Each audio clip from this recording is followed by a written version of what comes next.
नमस्कार, मैं सुनील कुमार आपका स्वागत करता हूं आपके अपने चैनल क्या ऐसा होता है में। दोस्तों, आज हम अपनी वीडियो के माध्यम से आपको जो जानकारी देने जा रहे हैं वो आप में से उन लोगों के लिए बेहद महत्वपूर्ण है जिनके घर में किसी लड़की पर मंगल दोष है। क्योंकि मंगल दोष के बारे में अलग अलग प्रकार के लोगों की अलग अलग धारणा है। मान्यता है कि मंगल दोष का निवारण शादी से पहले करना चाहिए, लेकिन दोस्तों, क्या मांगलिक लड़की की शादी मंगल दोष की पूजा के बाद किसी नॉन मांगलिक या बिना मांगलिक या फिर जिस लड़के पर मंगल दोष नहीं है, क्या उससे शादी कर सकते हैं? आप में से कितने लोग होंगे? अभी हमारे पास YouTube पर एक कमेंट आया, उसमें पूछा गया था कि अगर हम मंगल दोष की पूजा करवा लेते हैं तो क्या नॉन मांगलिक से शादी कर सकते हैं या नहीं कर सकते? दोस्तों, पूरा वीडियो देखिए, क्योंकि शादी किसी एक जन्म तक सनातन धर्म में सीमित नहीं होती है। इसे बताया जाता है जन्म जन्मांतर का संबंध बताया जाता है।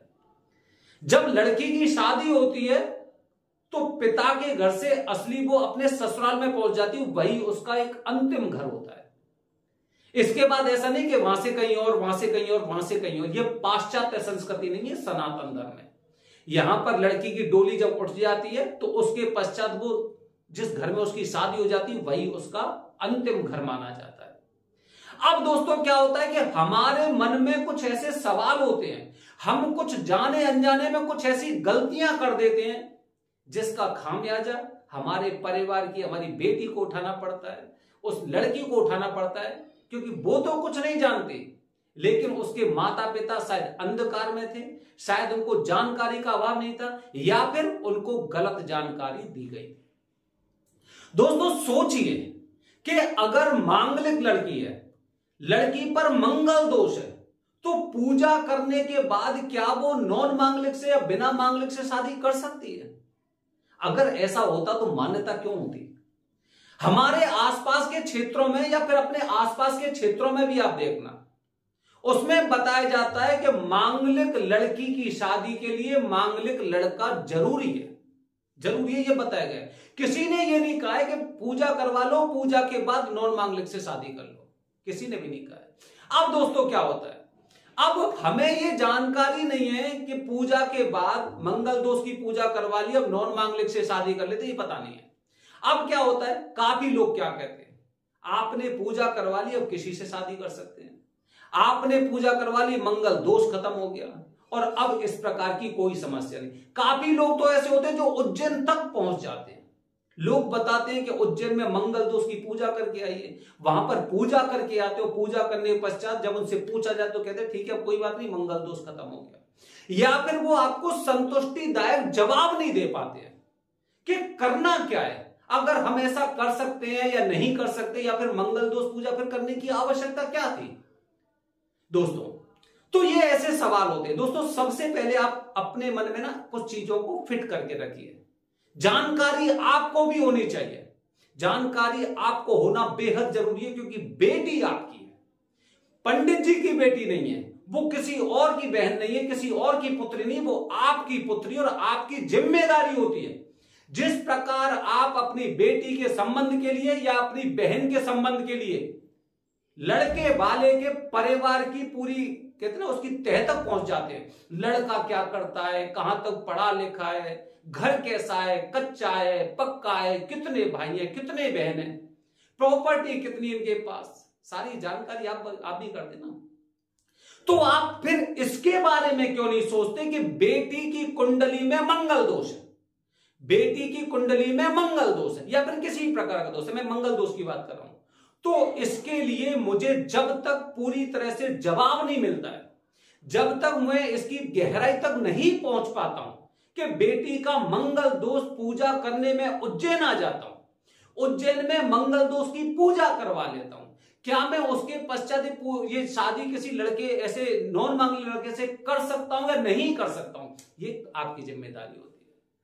दोस्तों, मंगल दोष, बहुत से लोग इस कस्म में रहते हैं मंगल दोष कुंडली में है कि नहीं है। क्योंकि सबसे पहले तो हम उतना ना, जैसे लड़की की शादी से पहले एक जिज्ञासा होती है ना, उसका घर कैसा है, परिवार कैसा है, लड़का क्या करता है, इस तरह से दोस्त के बारे में हमारा वो रुझान नहीं रहता है। हम ज्यादा सोच नहीं पाते, हम ज्यादा अपने दिमाग पे जवाब नहीं देते और अंत में क्या बोलते हैं, हम जानते नहीं कुछ भी। लड़के वाले के घर के बारे में कौन जानते थे, कैसे जानते थे? वो आपके घर के क्या पड़ोसी थोड़ी था, वो तो आपके घर से 200, 300, 500 किलोमीटर दूर रह रहा है, उसके बावजूद भी आपने जानकारी निकाली। इसी प्रकार आपकी जिम्मेदारी बनती है कि मंगल दोष से संबंधित पूरी जानकारी आपको होनी चाहिए। आप में से बहुत से लोग गलती क्या करते हैं, आंशिक मंगल है, मंगल की छायाएं, बेटी की शादी 26 साल बाद कर देना, मंगल दोष खत्म हो जाएगा।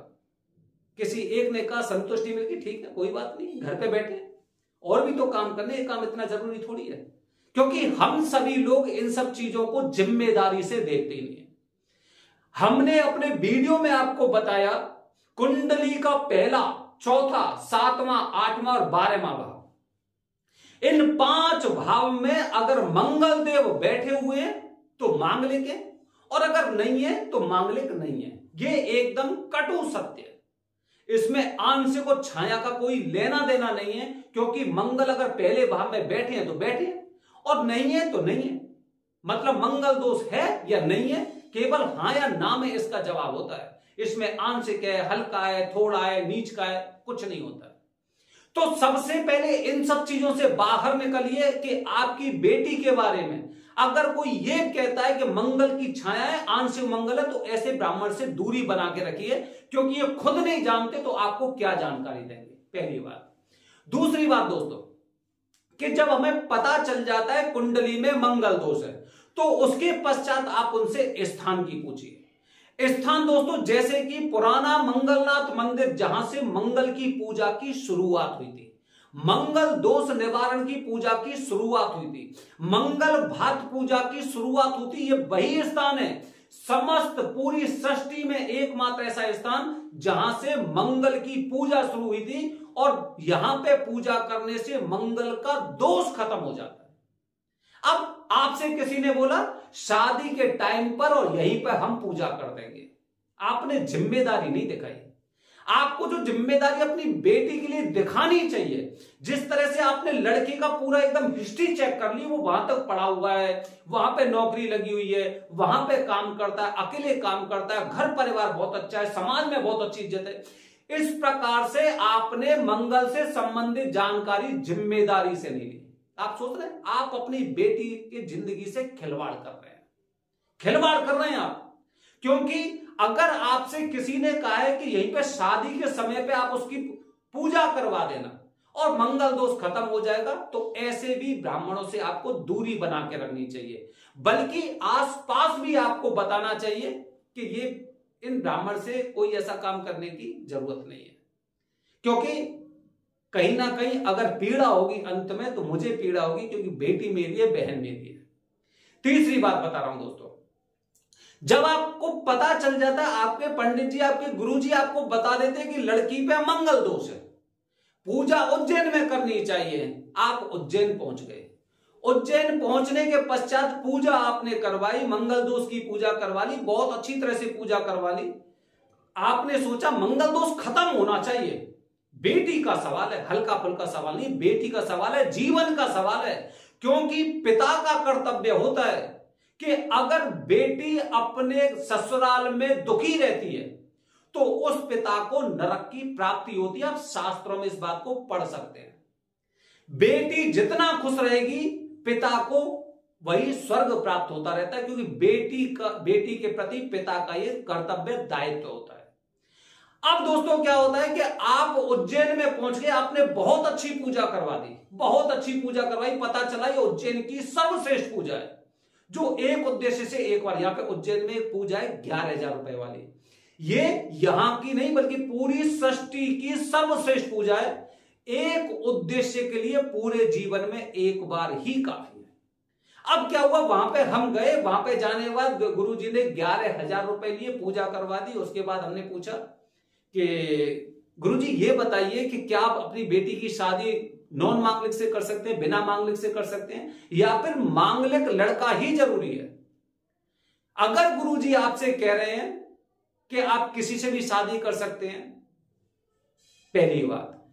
अगर आपके गुरुजी कहते हैं ये आप पूजा के समय में अपने पंडित जी से पूछिए, दूसरी बात। मतलब यह कि आपका संपर्क अच्छे गुरुजी से नहीं हुआ था, अच्छे गुरुजी से नहीं हुआ था, क्योंकि आपने पहली बात यह देखा कि 11,000 की पूजा 11,000 में कैसे हो रही है, मंदिर की रसीद कहां गई? जो मंदिर की रसीद लगती है करीब 1150 रुपए की, वो कहां गई? 11,000 वाली पूजा 11,000 में तो हो ही नहीं सकती, पहली बात। दूसरी बात दोस्तों, जब हमें अपने पंडित जी से पूछना पड़ेगा तो आप यहां पे क्या कर रहे हैं? आपने हमारी पूजा ऐसे क्यों करवा दी? अगर हमें वहीं पे पंडित जी से पूछना था तो फिर आप हमें पहले ये बात बताते ना कि पहले उनसे पूछ के आइए कि आपसे पूजा करवानी है नहीं करवानी है। दोस्तों जैसे मैं कहता हूं ना, जिम्मेदारी, जैसे पुत्र के पति पिता की जिम्मेदारी होती है, उससे कई गुना ज्यादा अपनी पुत्री के लिए होती है, क्योंकि पुत्र तो आपकी संपत्ति पर भी यहां पर पलता रहेगा। जब तक पुत्री बेटी आपकी उस घर में सुखी नहीं रहेगी, आपको तिल तिल कष्ट पहुंचता रहेगा। दोस्तों हमने यहां पे बहुत अच्छी पूजा करवाई और हमें पता चला कि गुरुजी ने कुछ हमें घुमा दिया है, सटीक जवाब नहीं दे पाए, तो ऐसे पंडितों से भी आपको दूरी बना के रखनी चाहिए। दोस्तों ये मंगल दोष होता है। मंगल दोष में अगर कोई इंसान इन सब बातों को कहता है जो मैंने वीडियो में बताया आपको, तो निश्चित रूप से उन्हें केवल पूजा से और दक्षिणा से मतलब है और किन्हीं चीजों से कोई मतलब नहीं है। मांगलिक बेटी अगर आपकी है और आप हर प्रकार की अच्छी से अच्छी पूजा करवा चुके हैं उज्जैन में, फिर भी उसके बावजूद भी लड़के की कुंडली से उसके मंगल दोष का भंग होना चाहिए। पूजा करने से दोष खत्म हो जाएगा, कि जैसे दोष आगे की पीढ़ियों में गतिमान होता है, आगे की पीढ़ी में गतिमान होता है। जैसे उदाहरण के लिए मेरी कुंडली में आंशिक काल सर्प दोष था, तो मेरे बच्चे की कुंडली में गतिमान होगा पूर्णतः काल सर्प दोष बना। ऐसे बताया ना मैंने आपको। तो मंगल दोष का रास्ता आपने खत्म कर दिया कि वो नेगेटिव पावर है ना, वो आपको परेशान नहीं करेगी, आपकी पीढ़ी में गतिमान नहीं होगी। लेकिन नॉन मांगलिक आप नहीं हो सकते, बिना मांगलिक से शादी नहीं कर सकते। अगर कर सकते हैं तो उसके कुछ नियम होते हैं। मंगल दोष का भंग, मंगल दोष का भंग, जिस बेटी की कुंडली में मंगल दोष है, मंगल दोष मतलब 1, 4, 7, 8, 12, इस भाव में मंगल तो मंगल, इसी प्रकार इन्हीं किसी भाव में अगर शनि देव बैठे हुए हैं 1, 4, 7, 8, 12, तो मंगल दोष स्वतः भंग हो जाता है। मतलब अब आप किसी से शादी कर सकते हैं, लेकिन उससे पहले आपको विधि विधान वाली पूजा करनी चाहिए। अगर मेरी कुंडली में मंगल दोष भंग नहीं हो रहा है तो फिर लड़के की कुंडली से भंग होना चाहिए। या तो मंगल से मंगल भंग होगा, या फिर लड़के की कुंडली से जो शनि देव है शनि से मंगल भंग होगा। लेकिन ध्यान रखिए, बिना ज्योतिषी की सलाह से अपनी मांगलिक बेटी की शादी बिना मांगलिक लड़के से नहीं करनी चाहिए।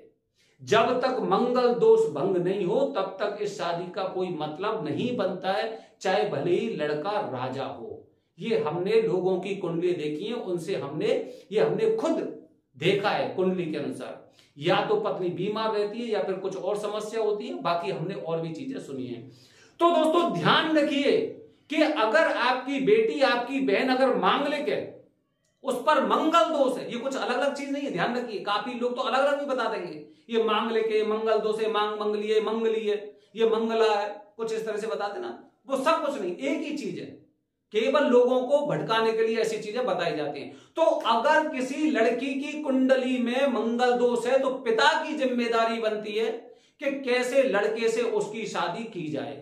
वो मांगलिक भी नहीं हो तो शनि से दोष भंग हो रहा हो, मतलब लड़की की कुंडली का मंगल भंग होना चाहिए, तभी वो शादी कर सकती है, अन्यथा शादी नहीं करनी चाहिए। दूसरी बात, एक इसमें उम्र का भी होता है। मंगल दोष कभी भी स्वतः खत्म नहीं होता। काफी लोग कहते हैं 26 की उम्र में खत्म हो जाता है, काफी लोग कहते हैं 28 की उम्र में खत्म हो जाता है।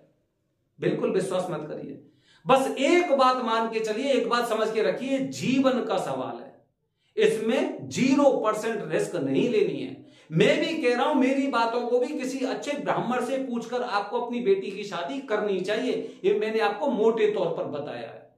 बने रहिए हमारे चैनल के साथ दोस्तों। आने वाली वीडियो में इसी प्रकार लड़के की कुंडली में मंगल दोष हो तो क्या करना चाहिए। हर हर महादेव, हरिओम।